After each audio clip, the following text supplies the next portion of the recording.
चंदनपुर का वो अस्पताल जहां आज भी पारो के बाप के नाम की जगह आपका नाम लिखा है, आपका नाम लिखा है, आपका।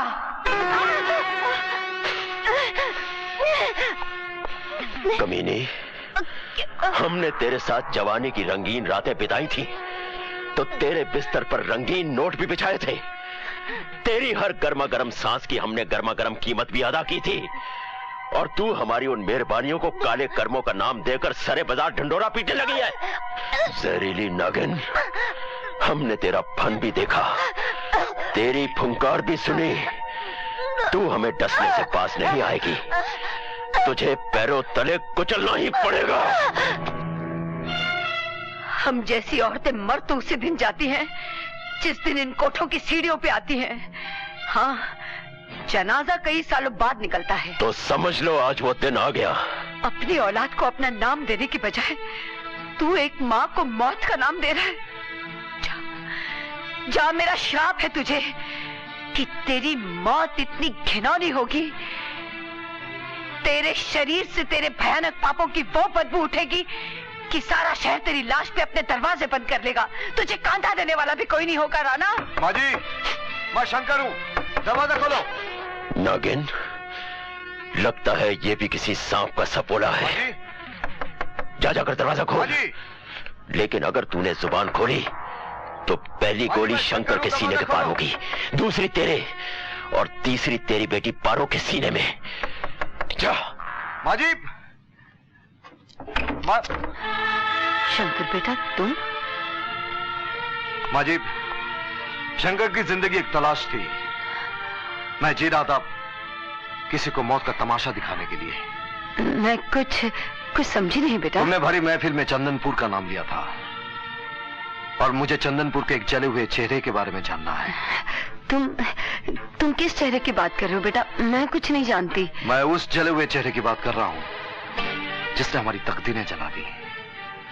चंदनपुर के ठाकुर का वो जला हुआ चेहरा, जिसके चेहरे पर एक नकली आंख थी, सर पर लंबे बाल थे, उस चेहरे की बात कर रहा हूं। नहीं बेटा, मैं ऐसे किसी ठाकुर को नहीं जानती। ये तुम नहीं माँ जी, उसका डर बोल रहा है।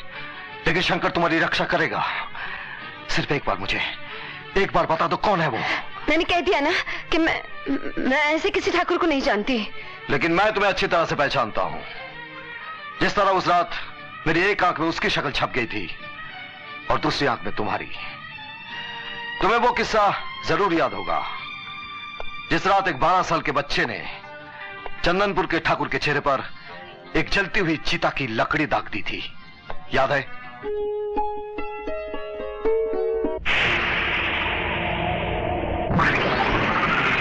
मैं वही बच्चा हूं, चंदनपुर के इंस्पेक्टर आनंद का बेटा, जिसके दिल में आज भी अपने परिवार की जलती हुई चिताओं की आग भड़क रही है, जो उस ठाकुर के खून से बुझ कर निशान है। माजी,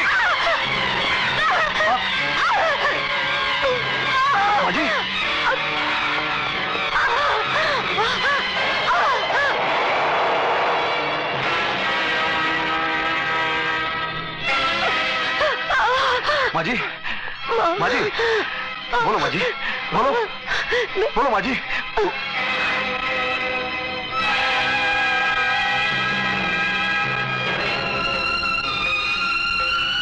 राणा! पारो की मां के कातिल शंकर, बोल, पारो की मां का खून तूने क्यों किया? बोल। नहीं शंकर, एसीपी साहब, जब तक ये चंपाबाई के खून को कबूल नहीं करेगा मैं इसे छोड़ूंगा नहीं। क्या सबूत है तुम्हारे पास? सबूत है, क्योंकि चंपाबाई चंदनपुर गांव के ठाकुर की खास वकील थी और वो ठाकुर जिसका चेहरा मैंने अपने माँ बाप की चिता की जलती हुई लकड़ी से जलाया था, वो मुझे मेरे परिवार के कत्ल का पता बताने वाली थी, लेकिन इस राणा ने उसका खून को तुम्हें तुम्हारी बहन पारो की कसम, कानून को अपने हाथ में मत लो। अगर इन्होंने गुनाह किया है तो इन्हें सजा जरूर मिलेगी। राणा साहब, जब तक चंपा का कातिल पकड़ा नहीं जाता आप ये शहर छोड़कर नहीं जाएंगे, समझे आप? चलो मेरे साथ, चलो। पानी सर के बहुत ऊंचा हो गया है, अब तो इसको भी इसके माँ बाप के पास पहुंचाना होगा।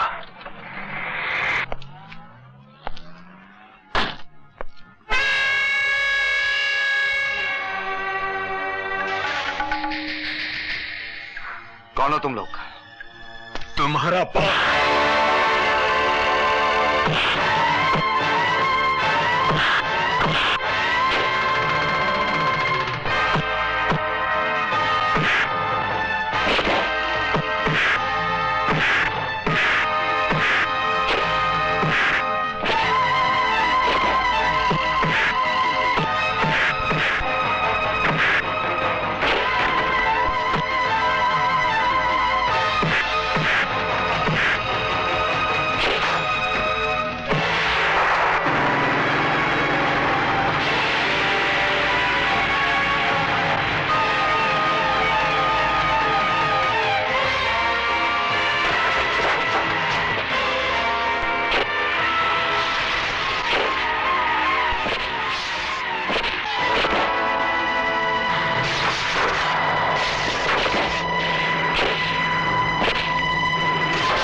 लोग कहते हैं 1 और 1 11 होते हैं। सही कहते हैं। मेरे 2 दुश्मन 11 के बराबर थे। एक की किस्मत का तारा तो मैंने तोड़ दिया, दूसरा बचा एसीपी। उसे भी ऐसा तोड़ूंगा कि दोबारा बनने से पहले 1000 बार सोचेगा। एसीपी याद रखना, मैं तुझे ऐसे चक्रव्यूह में डालूंगा कि तू खुद अपनी चिता की लकड़ियां इकट्ठा करता फिरेगा, मगर अफसोस तेरी चिता को आग देने वाला कोई नहीं होगा। अरे मैं तो अपना पर्स लेना ही भूल गई, अभी लेकर आती हूँ।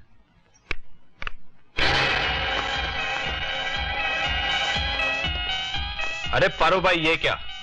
कोठे की रौनक अस्पताल की सीढ़ियों पर? डॉक्टर लोगों को अपनी जवानी के झटके दिखाने आई हो? ए बदतमीज, तमीज से बात कर। ये तो एसीपी विजय प्रताप के घर की होने वाली इज्जत है, मगर ये क्या? दूसरी औरतें तो शादी के 9 महीने बाद ही आती है, तुम तो अभी से पहुंच गई। अरे 10 जगह मुंह मारने वाली बिल्लियों का क्या भरोसा?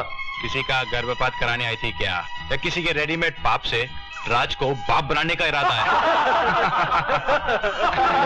रंजीत, बंद करो ये गंदा घिनौना मजाक, वरना जबान खींच लूंगी। भाभी जी, किन किन की जबानें खींचेंगी आप? जितनी निगाहें देखेंगी उतनी ही जबानें बोलेंगी भी। और हाँ, क्यों कोठे की आग से आप अपने घर का आंगन जलाना चाहती हैं? अरे चुप कर यार, ये औरत तो पुण्य का काम कर रही है। मॉडर्न ख्यालात के लोग हैं यार, ये तो 1990 का फैशन है। अरे अब देखना, ये मुजरा नाच गाना एसीपी साहब की कोठी पर ही हुआ करेगा।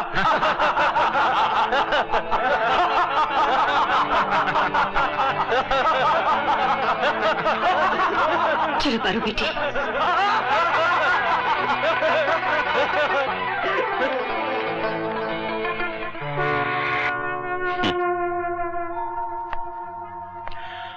वाह भाई वाह, तुम जवानों की खून की गर्मी से तो आग भी घबराती होगी।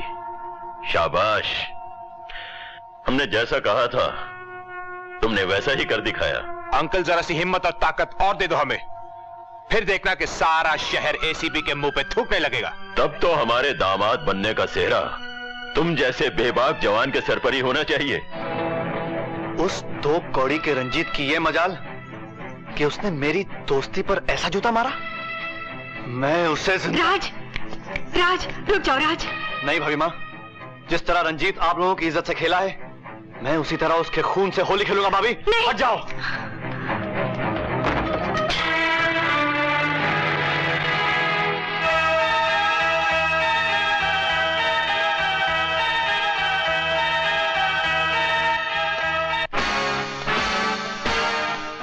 रंजीत कहाँ है? आपन को नहीं मालूम? तुझे नहीं मालूम? क्या हुआ जानकी? ये बाहर से कड़ी, अंदर से हंगामा, क्या हो रहा है? आप वक्त बिल्कुल जाय मत कीजिए, चाहिए राज को रोकिए। राज? क्या हुआ राज को? रंजीत ने बीच बाजार में मेरा और पारो का मजाक उड़ाया है, गंदे गंदे शब्दों का प्रयोग किया है, और ये सुनकर राज के दिल में आग फड़क उठी है। रंजीत, आज तक तो तुम्हारा बाप इंस्पेक्टर काशीकर हमारे रिश्वत के टुकड़ों पर कानून के टुकड़े टुकड़े करता रहा है, और आज तुमने एसीपी विजय प्रताप की पत्नी और होने वाली बहू की इज्जत के ऐसे टुकड़े किए हैं कि एसीपी का भाई राज तुम्हारे टुकड़े करने के लिए निकल पड़ा है। मगर राणा साहब, आप जैसे ससुर की छत्र छाया में तो यमराज भी मेरा बाल बांका नहीं कर सकता। होने वाले दामाद का ख्याल होने वाले ससुर से ज्यादा और कौन रख सकता है। इसलिए दामाद जी, हमने तुम्हारे लिए एक ऐसी जगह चुनी है जहां तुम्हें कोई छू भी नहीं सकता। वहां तुम्हारे लिए हमेशा शांति ही शांति रहेगी। रंजीत, रंजीत,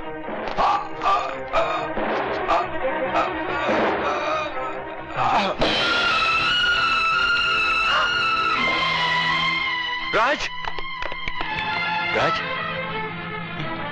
ये क्या किया तुमने? नहीं भैया, ये मैंने नहीं। जब मैं आया तो पहले से ही ये इसे... नहीं, नहीं राज, अब तो इसका फैसला अदालत ही करेगी।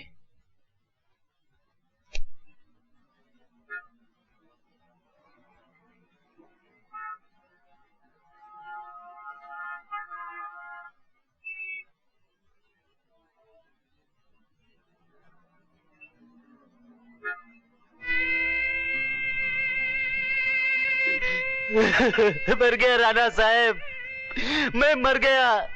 ये मेरे बेटे का अर्थी नहीं, ये मेरा अर्थी है। मेरा जिंदगी एकदम खलास हो गया राणा साहब, मेरा जिंदगी एकदम खलास हो गया। काशीकर, ये सब उस कमीने एसीपी के भाई राज ने किया है।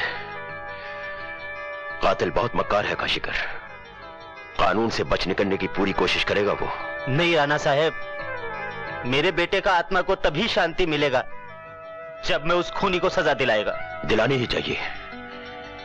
तुम अपने आप को कभी अकेला मत समझना काशीकर, हम और हमारी सारी दौलत हमेशा तुम्हारे साथ है। राणा साहब। तू क्या बोल रही बिजली? राज पर खून का इल्जाम? और गिरफ्तार करने वाला उसका अपना भाई एसीपी विजय। नहीं, राज किसी का खून नहीं कर सकता। कानून उसे सजा देकर मेरी बहन को विधवा नहीं कर सकता। शंकर भैया, हम खुद परेशान थे कि क्या करें। आज कई दिनों के बाद तो आपको होश आया है। अगर ये संगीता तेरे को बचाकर नहीं लाती तो मैं कब का खलास हो गया होता। संगीता जी, आपने एहसान करके सिर्फ मुझे ही नहीं, मेरी बहन के मांग के सिंदूर को भी बचाया। अब मैं राज को बेगुनाह साबित करने के लिए न्याय की दीवार से भी टकरा जाऊंगा। मैंने कोई खून नहीं किया, मैं बेकसूर हूं। आप तो मेरा यकीन कीजिए। मेरी कोशिश तुम्हें बहुत जल्द बेगुनाह साबित करके ही रहेगी। वाह एसीपी साहब, वाह। सलाम करता हूं आपको, आपके उसूलों को, आपके आदर्शों को।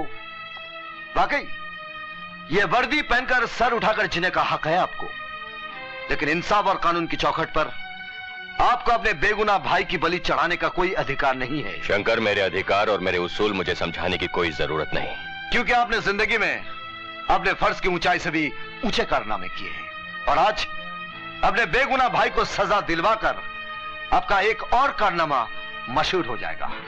आपकी इस वर्दी पर एक सुनहरा मेडल और लग जाएगा, मगर वो मेडल नहीं, एक बेकसूर इंसान के खून में डूबा हुआ आपके अंधे कानून के गाल पर एक ऐसा तमाचा होगा जिसकी आवाज आखिरी सांस तक आपके जमीर को धिक्कारती रहेगी। शंकर, हम कानून वाले जोश से नहीं बल्कि अकल, सबूत और मौका वारदात के हालात को नजर में रखकर बात करते हैं। अगर तुम मेरी जगह होते तो तुम्हें पता चलता कानून की कुर्सी किस चीज का नाम है। इसके बोझ के तले रिश्ते, जज्बात दम तोड़ देते हैं, समझे?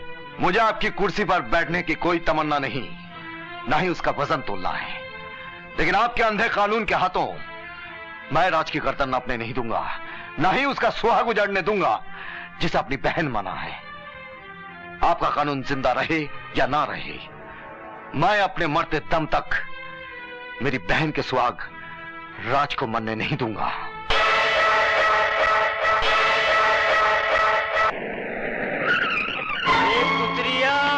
मेरे बेटे का खूनी, मैं तेरे को नहीं छोड़ेगा। मैं नहीं छोड़ेगा। मैं तेरे को एक दिन खलास करेगा। कब तक बचेगा? जानकी देवी, क्या यह सच नहीं है कि आपके देवर राजू ने आपके सामने चिल्लाकर कहा था कि मैं रंजीत को जिंदा नहीं छोड़ूंगा, उसका खून कर दूंगा? बोलिए, मकतूल ने यह कहा था कि नहीं? बोलिए, बोलिए। हाँ जज साहब, ये सब कुछ मेरे सामने हुआ।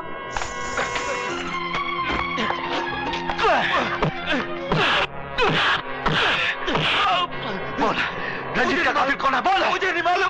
बोल। नहीं मारा। राज ने जानकी जी के सामने चिल्ला चिल्ला कर कहा था कि मैं रंजीत का खून कर दूंगा, उसको जिंदा नहीं छोड़ूंगा। बोलिए, कहा था ना? जवाब दीजिए, कहा था ना? हाँ, मगर मुझे नहीं मालूम। रंजीत का असली कातिल कौन है?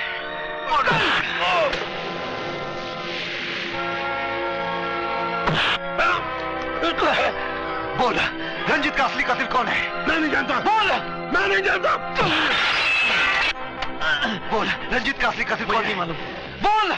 तमाम गवाहों के बयानात को मद्देनजर रखते हुए अदालत इस नतीजे पर पहुंची है कि राज सिंह ने रंजीत का कत्ल किया है।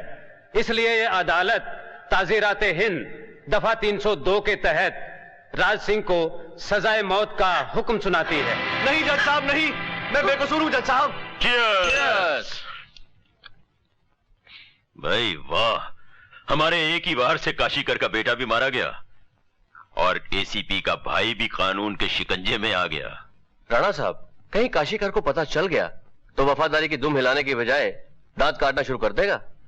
नोटों की हड्डियां चबाने वाले कुत्ते अपने खून के रिश्ते की परवाह नहीं करते, क्योंकि उनका रिश्ता सिर्फ नोटों से ही होता है। राणा! काशीकर, मैं तेरा रिश्ता मौत से जोड़ने आया है। राणा, तेरे को कानून से बचाने के वास्ते मैंने कदम कदम पर कानून को धोखा दिया। अरे तेरा गला बचाने के वास्ते मैंने कानून का गला दबाया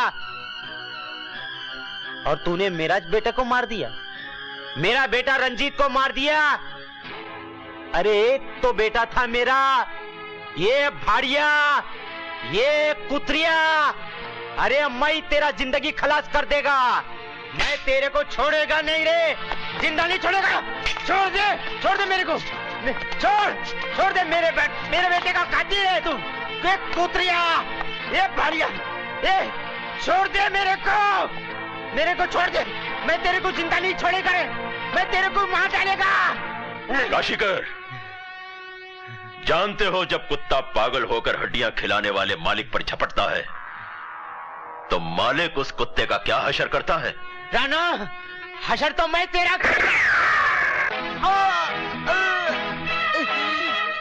राणा, मेरा वफादारी का बदला बराबर दिया रे।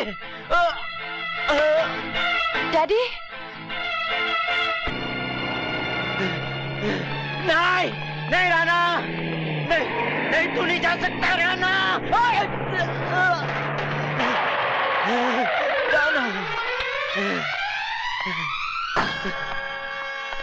काशीकर, क्या हो गया तुम्हें? किसने की तुम्हारी हालत?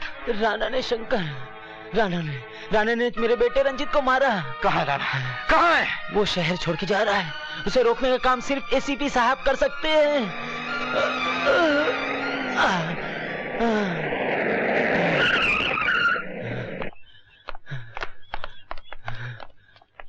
ये सब क्या है? आपके भाई की बेगुनाही का सबूत है ये। क्या मतलब? इसका बयान है कि इसके बेटे रंजीत को मारने वाला आपका भाई राज नहीं बल्कि राणा है। इंस्पेक्टर, इसे अस्पताल ले जाओ, जल्दी जल्दी। मैं इस बयान पर कैसे विश्वास कर लूं? एसीपी साहब, मैंने काशीकर की जुबानी अपने कानों से सुना है। शंकर, जब तक कानून गवाह की गवाही अपने कानों से सुन नहीं लेता वो किसी बात पर यकीन नहीं करता। फिर चाहे वो कोई मेरा पिता हो, मेरा बेटा हो, मेरा भाई क्यों ना हो। सामने कानून की बात कर रहे हैं आप, जो आंखों में काली पट्टी बांधे, हाथों में इंसाफ का तराजू लेकर मेरी बहन के सुहाग को सफेद कफन पहनाने का ऐलान कर रहा है। झूठे गवाह और झूठे सबूतों की आड़ में मुस्लिम जिसके साथ आंख बिछोली खेलता है, वो कानून जो आंखों में काली पट्टी बांधे बेगुनाहों को फांसी की सूली पर चढ़ा देता है। बस कर शंकर, बस कर। बहुत मजाक उड़ा चुके हो तुम कानून का। ये मजाक नहीं, जलती हुई सच्चाई की दहकती हुई आग है, जिस आग ने तुम्हारे कानों के पर्दे को जला दिया है। मगर हकीकत तो यह है कि तुम्हारा कानून मोहताज है गवाह का, सबूत का। देखो, मेरी आंखों में आंखें डालकर देखो, पहचानते हो मुझे मैं कौन हूं? मैं वही हूं जिसे तुम्हें, तुम्हारे कानून को, इस समाज को तलाश है, जो तुम्हारे सबके माथे की पसीने की बूंद बना हुआ है। मैं वही नंबरी आदमी हूं, वही दिलदार खान हूं जिस तक तुम्हारी पुलिस अब तक ना पहुंच सकी, और ना ही तुम्हारे पास कोई सबूत है मेरे नंबरी आदमी होने का। सबूत है शंकर, तुम्हारा अपना इकबाल जुर्म का। You are under arrest. मुझे गिरफ्तार करना इतना आसान नहीं। जब तक राणा गिरफ्तार नहीं हो जाता, मैं अपने आप को गिरफ्तार नहीं होने दूंगा। और मैं तुम्हें जाने नहीं दूंगा। दुनिया की कोई भी दीवार मुझे रोक नहीं सकती। आज शंकर तो मौत की दीवार को गिराकर राणा तक जरूर पहुंचेगा।